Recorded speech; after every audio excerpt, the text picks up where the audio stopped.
¿Qué tal, amigos de San Pablo? A nombre del Centro Bíblico y la Editorial San Pablo, los estoy saludando para que compartan conmigo este breve encuentro en el cual vamos a compartir algunos datos básicos, elementales, de quién fue el gran apóstol San Pablo.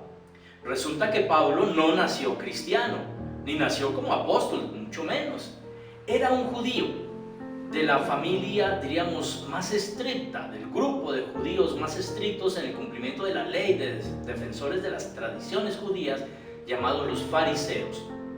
Nació en torno al año 5 o 6 después de Cristo, por lo tanto es casi contemporáneo del Señor, un poco más joven, y se formó en Jerusalén a los pies del maestro Gamaliel como rabino, como maestro de las Sagradas Escrituras, de la ley judía. Eso lo llevó a ver en los cristianos que estaban naciendo apenas una amenaza para la pureza de su fe judía, y por eso se dio a la tarea de perseguir a los creyentes en Jesús. Los creyentes en Jesús veían en él un terror, una amenaza terrible, y él de hecho los llevaba, no es que los matara, los llevaba para que fueran juzgados ante el tribunal supremo de los judíos, que era el Sanedrín.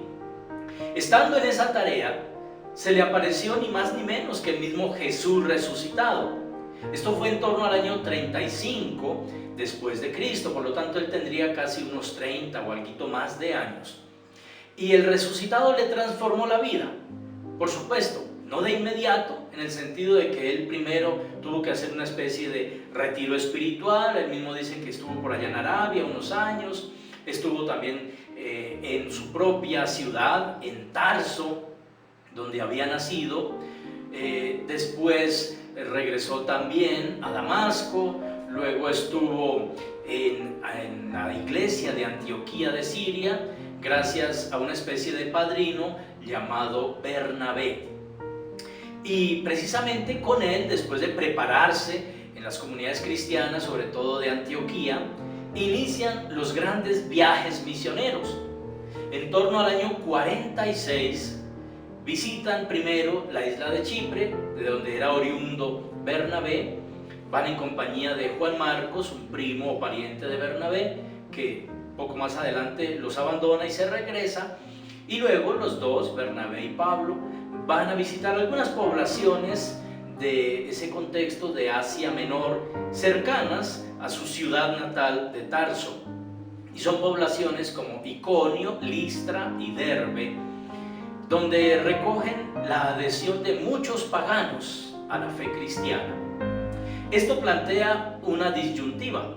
¿Qué hacer con los paganos que quieren ser cristianos? ¿Acaso hay que imponerles la ley judía, todas las prescripciones? No, ellos que estaban convencidos de que no, pero se requirió un concilio, una asamblea.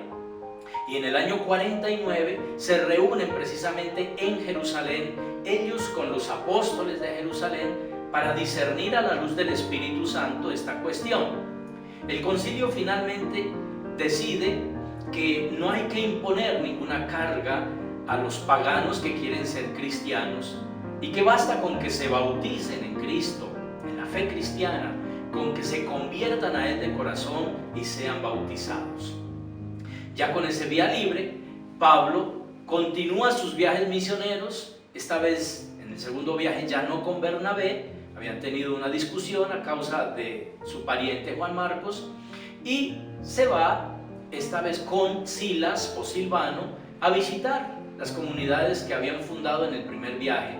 Estamos en torno al año 49, final del 49 al 52. Es el segundo viaje misionero.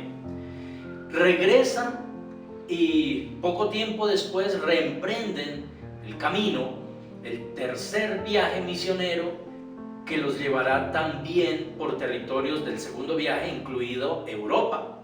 Ya en el segundo viaje habían estado en Filipos, en Tesalónica, en Berea, en Atenas, y habían llegado a Corinto, habían fundado allí una maravillosa comunidad, difícil pero preciosa comunidad cristiana. Y entonces vuelven a visitar esas comunidades, solo que en el tercer viaje misionero se detienen en Éfeso, y allí permanece, según el relato de los Hechos de los Apóstoles, por al menos 2 años. Y regresa, pero regresa a Jerusalén, no a Antioquía, porque quiere llevar el fruto de una colecta que había él liderado, organizado a favor de los pobres de la iglesia madre de Jerusalén. En Jerusalén lo estaban esperando los judíos para acabar con él, casi lo matan. Entonces el tribuno romano, para defenderlo, prácticamente lo pone prisionero, luego lo remite a una ciudad llamada Cesarea Marítima, y allá va a estar como prisionero más o menos del año 58 al 60. Mientras tanto, pudo haber tenido ocasión de escribir algunas cartas, de las que se llaman cartas de la cautividad. Ya en el tercer viaje misionero había escrito muchas cartas, incluso en el segundo viaje ya había escrito sus primeras cartas con las que se iniciaron los libros del Nuevo Testamento.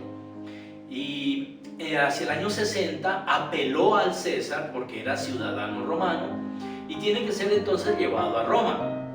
Y ahí emprenden entonces el tercer viaje, mejor dicho, el cuarto viaje, pero ya no por iniciativa suya, sino como prisionero llevado a Roma para comparecer ante el César para ser juzgado por él.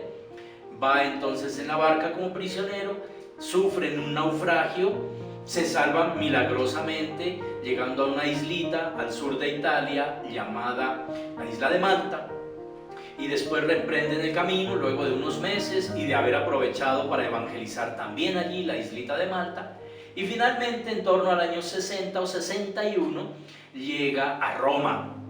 Y según el testimonio de los Hechos de los Apóstoles, allí está al menos 2 años en prisión domiciliaria, después de lo cual no sabemos nada más por los textos bíblicos, pero por tradiciones emparentadas, digámoslo así, con los padres de la iglesia, se supo que fue dejado en libertad porque en realidad no había cometido ningún delito contra el imperio, y tal vez aprovechó para ir a España, que tenía el deseo de evangelizar España, para regresar a Creta, una isla que había visitado durante su viaje como prisionero, el del naufragio, y luego es tomado nuevamente prisionero, ya esta vez con un emperador abiertamente perseguidor de los cristianos, llamado Nerón. Y entonces probablemente entre el año 65-67, que fue más o menos la misma época en la que también el apóstol Pedro es tomado prisionero en Roma, más o menos por esa misma época, según los testimonios de los padres de la iglesia, sufre el martirio, solo que por ser ciudadano romano no es crucificado como judío, sino decapitado por ser ciudadano romano. Y así llega el final de la vida de este gran apóstol San Pablo. En las próximas semanas veremos algunos otros elementos, algunas otras facetas. Esta era apenas una primera ubicación, una contextualización, un acercamiento muy breve a la vida y obra del gran apóstol San Pablo. Dios les bendiga.